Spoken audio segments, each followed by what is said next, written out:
Lorena, você acredita que as pessoas estão doentes hoje simplesmente porque têm o intestino inflamado?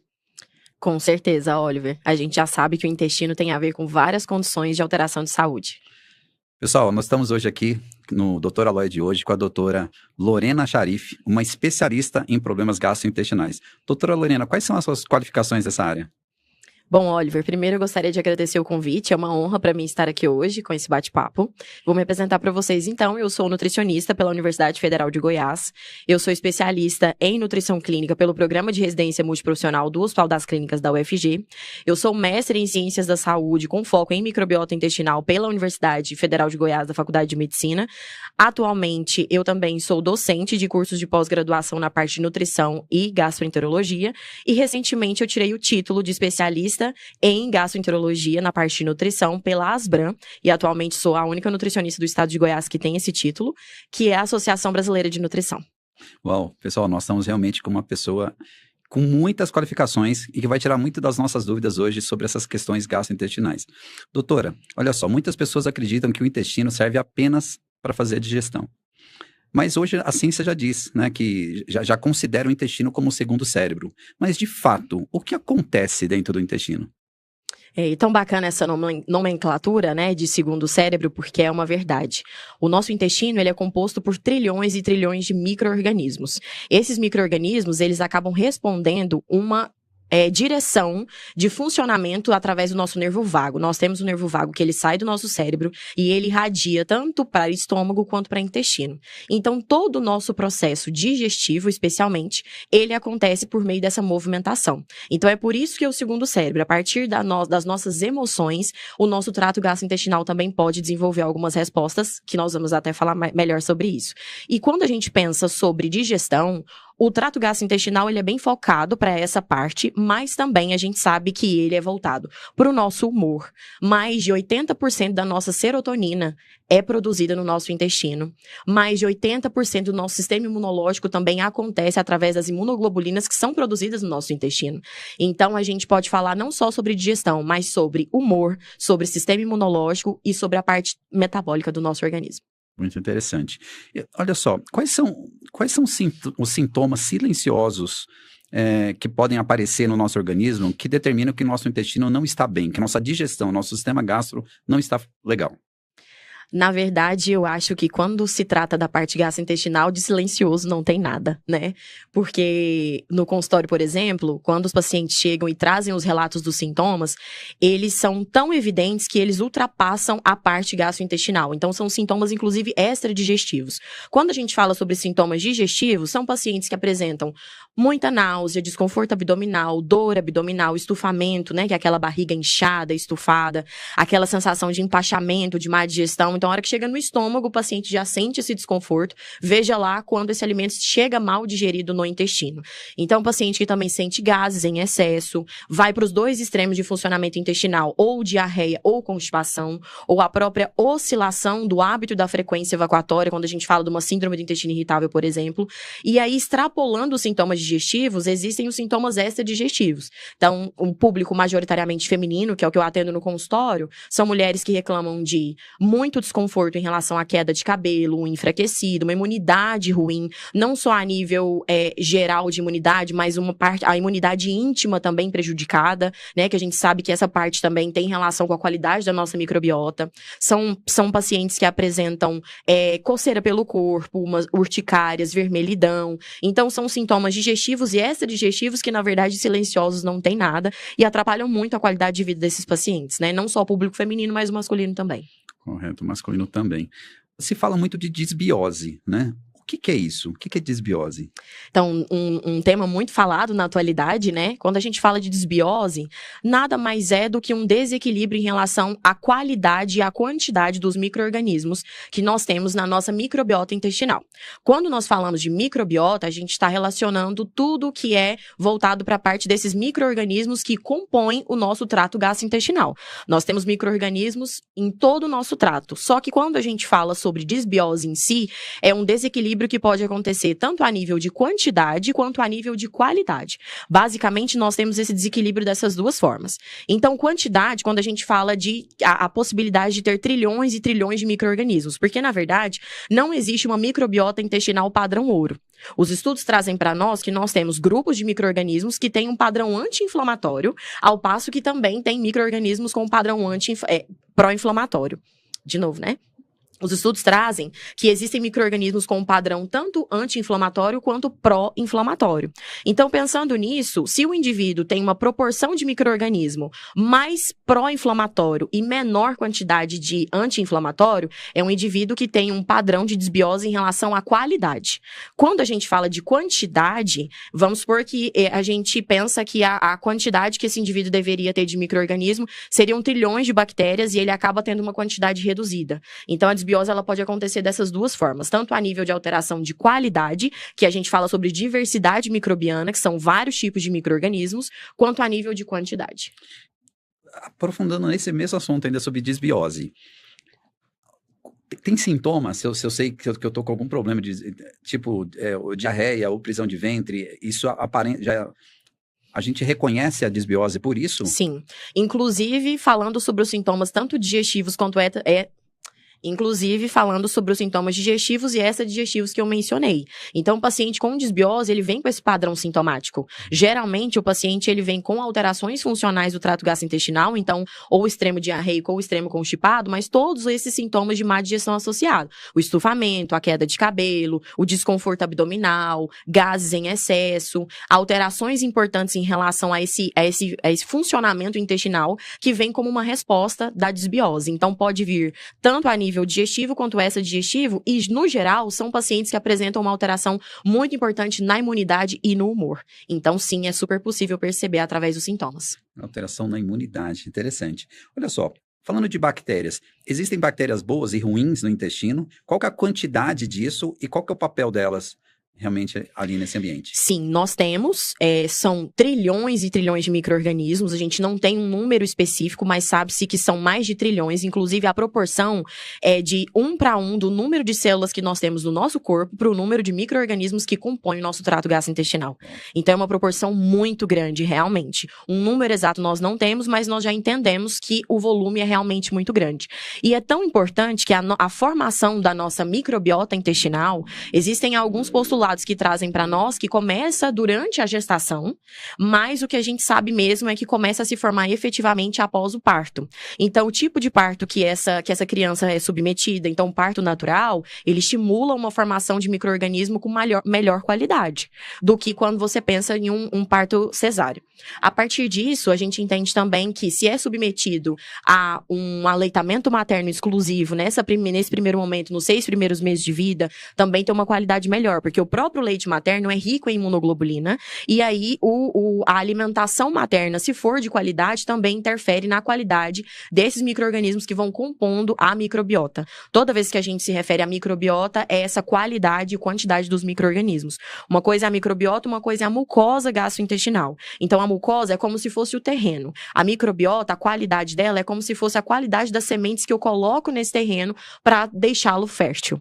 Então, pensando nisso, nós temos uma formação de microbiota desde a nossa primeira infância e ela reflete totalmente na nossa vida adulta. Então, nós temos micro-organismos que têm um aspecto patogênico, que é mais pró-inflamatório, e micro-organismos com um aspecto anti-inflamatório. E é tão importante manter esse equilíbrio, porque se nós não tivéssemos esse contato com micro-organismo patogênico, na primeira infecção, na primeira gastroenterite, com certeza metade da população seria eliminada. Então, a gente precisa desses micro-organismos para desenvolver o nosso sistema imunológico. Então, o sistema imunológico, ele precisa ficar firme e, através desse movimento, ele consegue se desenvolver.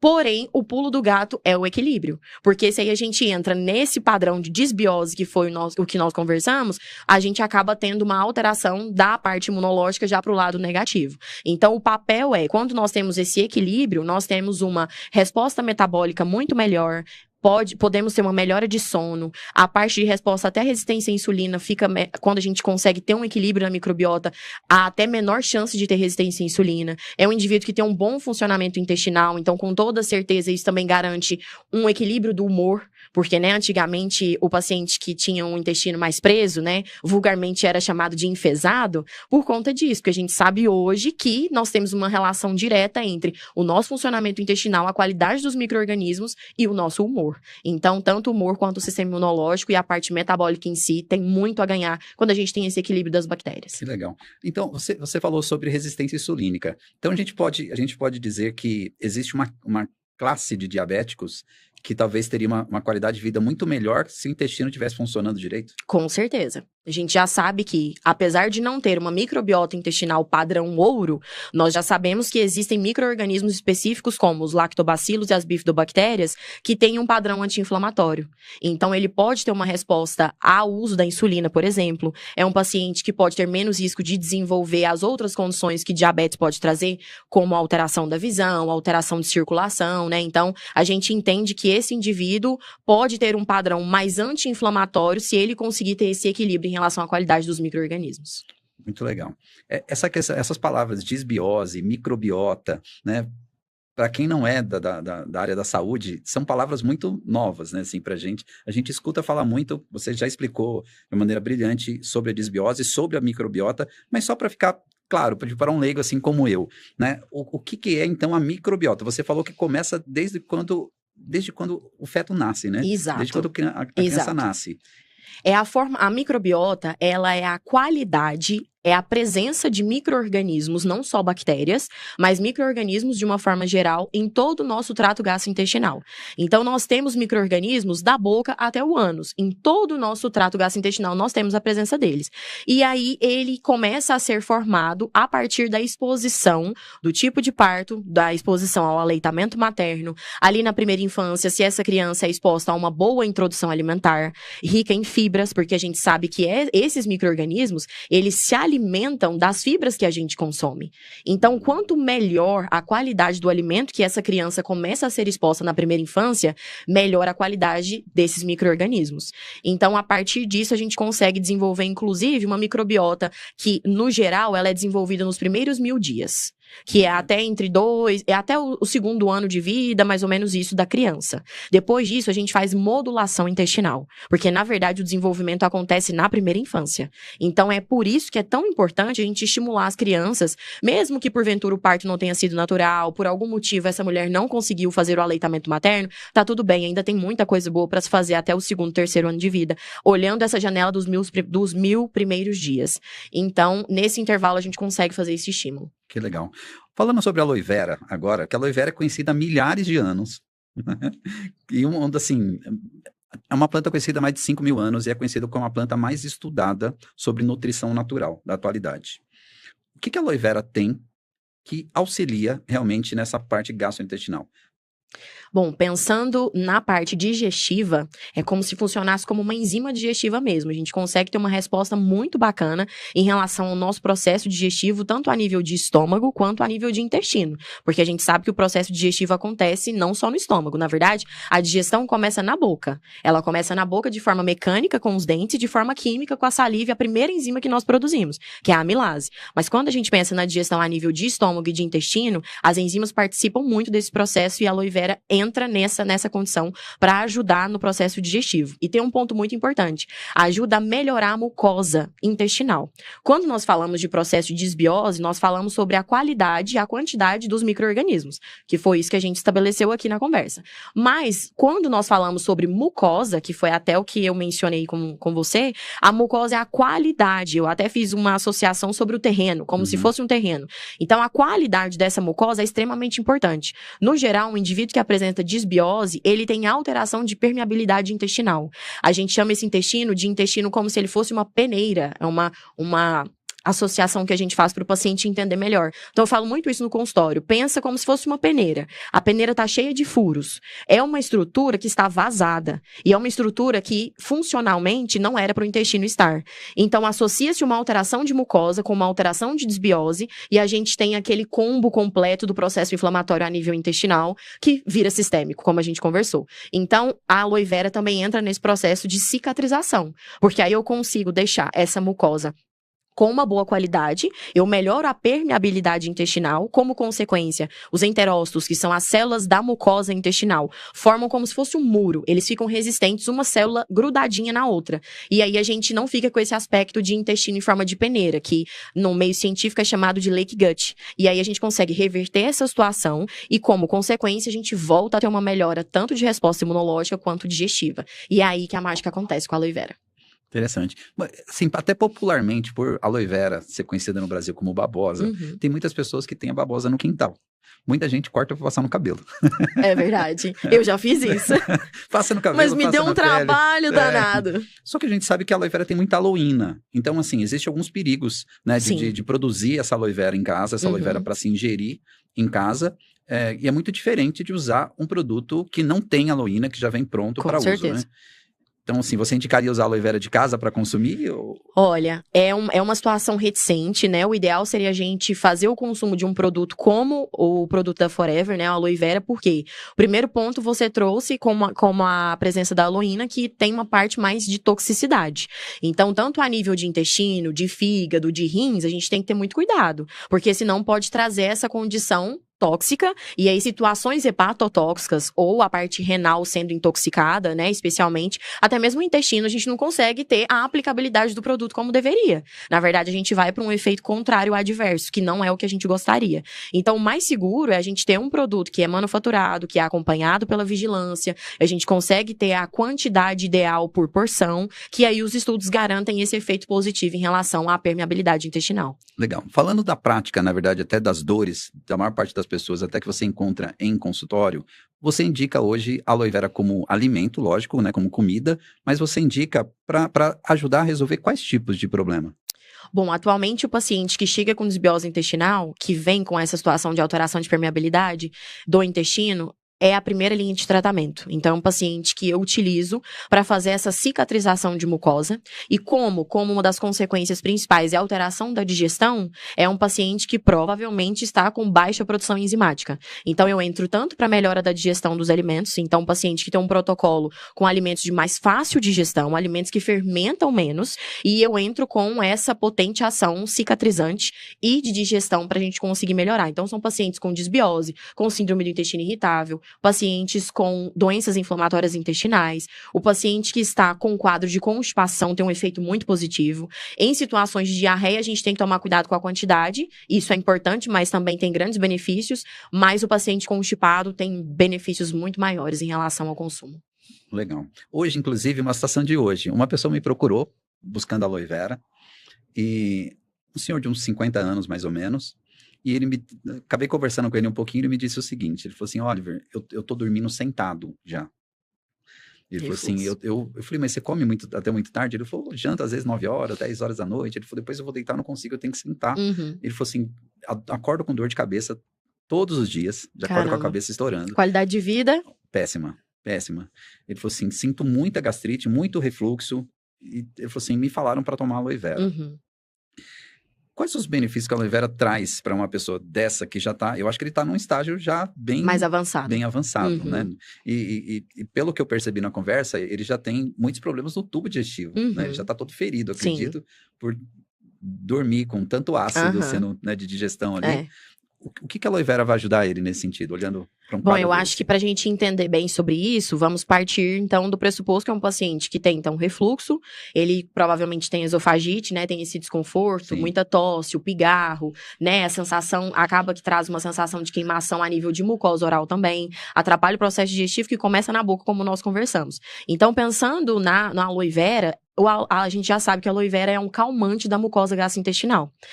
E aí, a gente consegue amenizar esse processo inflamatório que está acontecendo, porque é um efeito dominó. O indivíduo apresenta gastrite, a gastrite leva ao refluxo, o refluxo leva à esofagite, a esofagite leva a uma alteração de mucosa, tanto a nível de mucosa oral quanto de esmalte dentário, que tem essa alteração também. E aí, a gente entra com esse calmante da mucosa para relaxar nessa mucosa que o desconforto ali está acontecendo por conta da inflamação. E tem um ponto importante, nós temos um esfíncter, que é como se fosse um anel, que faz uma ligação entre o esôfago e o estômago. Esse esfíncter é um esfíncter gastroesofágico, que gastro a gente se refere ao estômago e esofágico a gente se refere ao esôfago. Esse anel, que é chamado de esfíncter, ele relaxa e ele contrai. É uma musculatura lisa involuntária. Ele tá fazendo o papel dele aí agora e você nem tá percebendo, a gente nem sente. Assim como acontece o movimento do bolo fecal no nosso intestino, que é o peristaltismo, a gente não percebe. Porque o nosso trato gastrointestinal é formado por uma musculatura lisa, involuntária e que depende da nossa resposta neurológica para acontecer. Só que esse esfíncter, ele se relaxa e ele contrai com alguns alimentos específicos. E a aloe vera é um dos alimentos que é responsável por fazer a contração. E por que a contração desse esfíncter é tão importante? Porque a gente evita situações de refluxo. Se o anel está contraído, o que eu comi está preso, está parado no meu estômago para fazer o processo digestivo. E aí entra como forma de melhora da digestão através da funcionalidade enzimática e também inibe esse retorno por conta da contração desse anel, desse esfíncter. É isso que acontece no refluxo. Esse anel fica relaxado e o bolo alimentar ou o líquido ali junto com o ácido retorna, reflui e acaba trazendo um ferimento para esse esôfago e para a parte da mucosa oral também. Então, o ponto é tanto digestivo, calmante da mucosa e também auxilia a deixar esse esfíncter mais contraído, evitando com que esse alimento e esse suco gástrico reflua. Por isso que é muito interessante pessoas com gastrite e refluxo, principalmente, utilizar também um gel dental de aloe vera. Com certeza. Né? Falou tudo. Porque aí você trata tanto a mucosa da boca ali, você vai ter mais contato várias vezes durante o dia, e tanto tomar o suco de aloe vera quanto usar Com certeza. um gel dental que não tem flúor e é um gel dental de aloe vera. Bom, você falou de mucosa, né? E quando a gente fala de mucosa, a gente pensa na mucosa de dentro da boca, né? Ali é o tecido. Então, assim, o que a aloe vera faz nisso? Na verdade, a aloe vera, como é cicatrizante, né? Você já disse que é muito cicatrizante, e acalma essa mucosa. Então, ou seja, a gente precisa ter uma mucosa flexível. Exato. E lisa. E lisa, e íntegra. Porque quando nós temos uma mucosa machucada, inflamada, com alteração de permeabilidade em forma de peneira, como a gente conversou, a gente sabe que a estrutura, ela não está como deveria. Então, a estrutura fica irregular. A alteração de mucosa é alteração celular. Então, essa irregularidade traz uma piora de qualidade de mucosa. Então, é isso. A gente precisa de um processo de cicatrização para melhorar essa mucosa e ela tem que ficar lisa, mais flexível, como você comentou, porque através disso, os enterócitos, que são as células que revestem a nossa mucosa, que formam a nossa mucosa do trato gastrointestinal, conseguem ter qualidade efetiva, produzir as vilosidades efetivas e, consequentemente, as enzimas digestivas. Então, entra nesse aspecto de cicatrização. Legal. E qual que é importante? Falou de fibras também, né? Você colocou fibras como uma parte muito importante da alimentação. E desde pequeno, né? Desde quando a gente... Desde a introdução alimentar. Desde a introdução alimentar. Com certeza. E como é que funciona essa combinação de aloe vera com fibras? Qual que é a importância disso, né? Sim. Como é que elas se combinam para funcionar melhor ainda? Vamos entender algumas questões para a gente conseguir caminhar nessa conversa. Quando a gente fala sobre fibra, basicamente, a grosso modo, a gente considera as fibras pré-bióticos. Existem pré-bióticos, existem probióticos, existem simbióticos e pós-bióticos. Pré-biótico é quando a gente fala da fibra, basicamente. E quando a gente ingere fibra, a fibra ela não é digerida no nosso trato gastrointestinal como um carboidrato, um lipídio, uma proteína. Ela não funciona assim, nem como macro, nem como micronutriente. Ela atravessa o trânsito. Então, ela passa pelo trânsito gastrointestinal. Quando ela atravessa, o primeiro mecanismo dela é sugar a água e formar o bolo fecal. Por isso que é tão importante a hidratação estar associada. Porque a fibra, ela forma um gel. Você já viu chia hidratada? A chia hidratada, não? Quando a gente hidrata a chia, ela fica com um aspecto ao redor como se fosse uma gelatina. Então, aquele aspecto gelatinoso é a forma com que a fibra fica dentro do nosso intestino. E através dessa consistência, a gente consegue ter uma evacuação tranquila. Uma evacuação sem esforço evacuatório, sem sensação de evacuação incompleta. Uma consistência fácil de fazer, digamos assim. Então, a fibra é importante, primeiro ponto nesse sentido. O segundo, quando ela fermenta, ela alimenta os micro-organismos da nossa microbiota intestinal. Então, para que a gente consiga manter uma qualidade da nossa microbiota, não tem como desassociar o consumo da fibra dessa qualidade, porque é através das qualidades e quantidade de fibra que a gente consome, a gente consegue melhorar o trânsito intestinal e também a qualidade desses micro-organismos, já que através da fermentação dela a gente alimenta esses micro-organismos, né, essas bactérias. E um ponto já houveram estudos do consumo de fibra do brasileiro. E o brasileiro come uma média de 8 a 10 gramas de fibra por dia. E sabe qual que é a recomendação? Qual? Chuta. 20. 35. Nossa Senhora. 35. E, no geral, o brasileiro não consegue atingir. Então, por isso que as estratégias nutricionais são tão importantes, mesmo que o paciente, às vezes, apresente alguma dificuldade em relação a frutas, verduras, legumes. Existem as sementes, por exemplo, eu falei da chia para você, né? Então, e até a suplementação. Existe suplementação pré-biótica, que é basicamente composta por fibra solúvel e insolúvel, um mix de fibra, e através disso a gente consegue melhorar esse funcionamento intestinal. Eu uso uma sim. É? Eu uso uma fibra solúvel da Forever, inclusive, a gente chama de Fiber, é uma fibra em pó de milho, fibra de milho. A indicação, né, no Brasil a gente não está acostumado a indicar assim, mas na Forever americana é indicado tomar junto com a aloe vera. Excelente. Você despejar a fibra dentro do aloe e tomar já naquele momento. Excelente, ali. Porque aí a gente faz a associação dos dois efeitos positivos, né? Tanto a nível de cicatrização de mucosa e da parte digestiva, quando a gente fala do aloe, e quando a gente pensa nesse processo do funcionamento intestinal, da oferta de fibra para fermentar e alimentar essas bactérias boas, entra a questão da fibra. Vou fazer uma pergunta fora do script aqui. Pois faça. O cocô tem que boiar ou tem que afundar? O ideal é que ele afunde. Que ele afunde. Que ele afunde. Porque quando ele tá boiando, é porque tem um excesso de gordura acumulado. Inclusive, tem até um exame que a gente avalia sobre gordura nas fezes. Tem um percentual que é aceitável, que todo mundo tem um pouco, né? Não tem como. Acaba saindo um pouco nas fezes, que a gente tem um processo digestivo que traz a absorção de gordura, mas ela sai um pouco nas fezes. Então, até 5% nesse exame de fezes é normal de ter presença de gordura. Mais que 5%, inclusive, essa semana passada, um paciente no consultório chegou com 18%. Então, uma concentração de gordura aumentada, ou seja, ele está perdendo gordura nas fezes. Aí tem que entender por que isso está acontecendo. Geralmente, ele está com baixa produção enzimática. E aí, as enzimas que fazem digestão de gordura estão prejudicadas. Aí, através disso, a gente consegue entender quais são os sintomas. No geral, o paciente que perde gordura nas fezes é um paciente que tem processo mais voltado para diarreia do que para constipação. Mas, se você tem uma perda de gordura exacerbada nas fezes, geralmente ele boia. Então, o ideal é que não boie. O ideal é que afunde. Inclusive, afundando porque ele tem peso suficiente das fibras que você consumiu. Batendo 35 gramas por dia.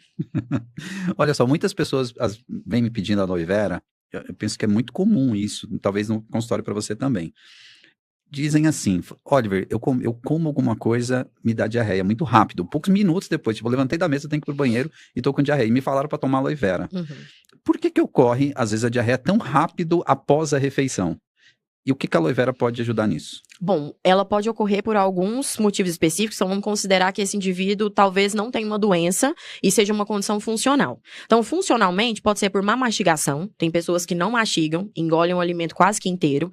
Então, é até uma ideia pra gente bater na tecla, né? A cada garfada, fazer de 10 a 15 mastigadas no mínimo, para que esse alimento fique extremamente quebrado e chegue no estômago totalmente quebrado mesmo, para o estômago vir com o ácido e fazer o papel dele, terminar de derreter esse bolo alimentar. Então, o estômago não tem dente, viu, gente? Vamos mastigar. Pode ser por isso, pode ser por um indivíduo que está com baixa produção enzimática, falando a nível de estômago, um paciente, às vezes, que tem refluxo ou que tem gastrite, que vive tomando os prazóis da vida, né? E esses prazóis, como eles são bloqueadores da bomba de próton, eles inibem o quê? A produção de ácido. E aí, o paciente que tem baixa produção de ácido, ou seja, ele tem hipocloridria gástrica, ele não consegue fazer digestão. Então, esse alimento chega no estômago, especialmente se for proteico. Se for um grupo proteico, chega no estômago e já corre para o banheiro. Um paciente com SIBO, por exemplo, né, que é o supercrescimento bacteriano do intestino delgado, que também está com alteração de fermentação e de digestão, também provavelmente ele tem processos diarreicos. E a síndrome do intestino irritável por si só também tem esse extremo diarreico. Então, existem condições funcionais que levam a essa diarreia. A gente precisa avaliar caso a caso, mas no geral é por processo de má digestão. E aí, pensando em processo de má digestão, é aí que a aloe entra. Porque a gente entende que precisa melhorar tanto a qualidade de mucosa quanto o aspecto digestivo. Então, tentando tomar a porção diária, né, que a gente entende que começa com uma dose menor, né, 60 ml, 2 vezes ao dia, vai progredindo até a gente atingir a dose máxima, a gente consegue ter essa melhora digestiva e evita o processo diarreico. Legal. Nós temos produtos como o Garlic Thyme, que é o alho desodorizado, e ele tem compostos naturais antibacterianos, né? Esses compostos como o garlic, como que funciona isso no intestino? Quanto ele ajuda essa questão intestinal? Você falou muito bem, né? A parte antibactericida. Na verdade, o alho, ele é composto pela alicina. A alicina, ela é antifúngica e antibacteriana.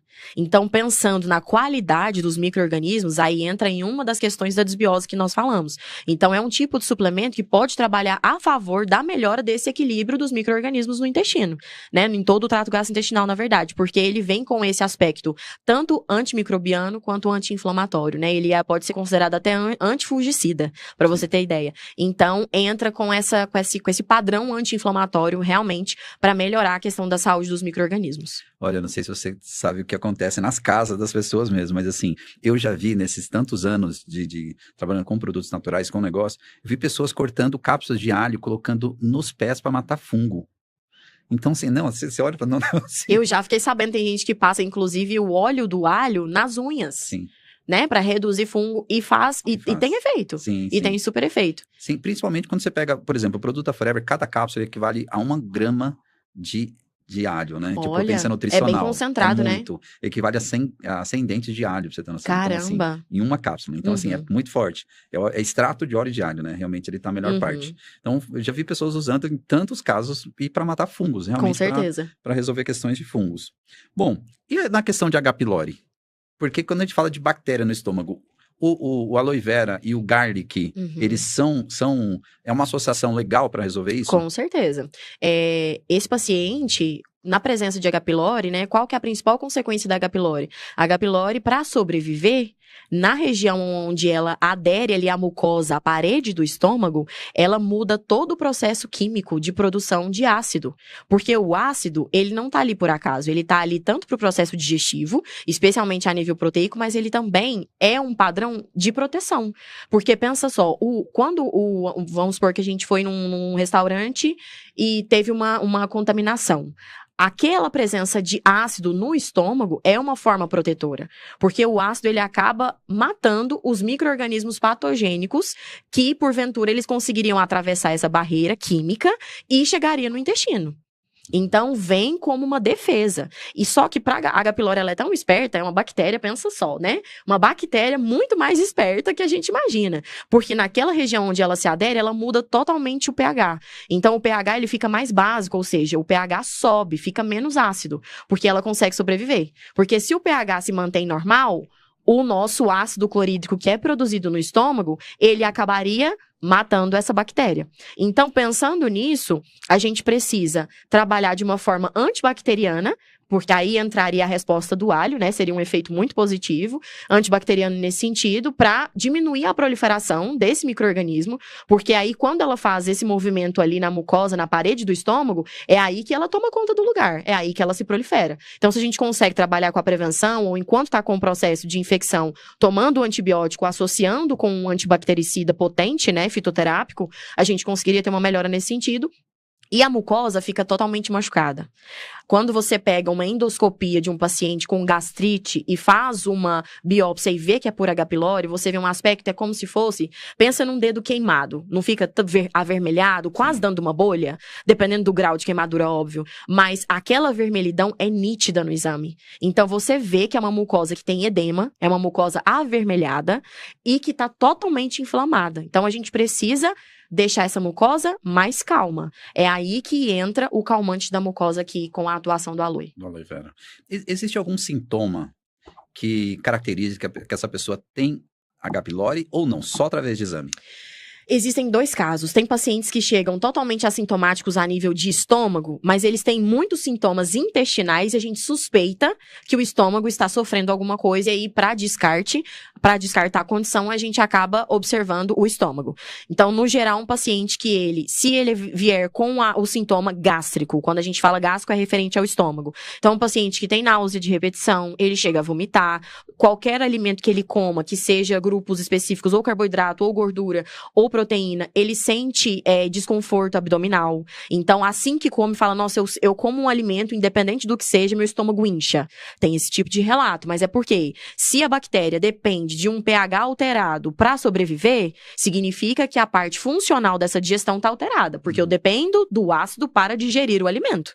Então, a má digestão é um dos principais sintomas. E dor. É um paciente que sente dor da gastrite, porque é como se tivesse queimada mesmo a mucosa.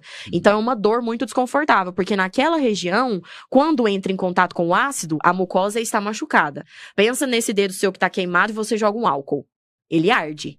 Então, se você pensa numa mucosa que está machucada e entra em contato com o ácido que fisiologicamente é para entrar, só que nas condições de não estar machucada. Quando ela está, o ácido entra em contato, você sente queimação pra caramba. Então, é um paciente com gastrite, vive com queimação. Que aí o próximo ponto é ter o refluxo, é a queimação que sente a nível do peito, né? Aquele desconforto na garganta, que é o pigarro, porque aí quando volta ácido, a garganta produz muco como forma de defesa, para você não machucar a sua mucosa aqui da região da garganta. E também não chegar a nível oral. Então, basicamente são esses sintomas. Então, queimação, desconforto abdominal, dor, né, a nível de estômago, o próprio refluxo em si, e um paciente que pode apresentar até a diarreia, por exemplo, porque o ácido não fez o processo digestivo ali na metade da digestão que deveria ter sido feito. Interessante.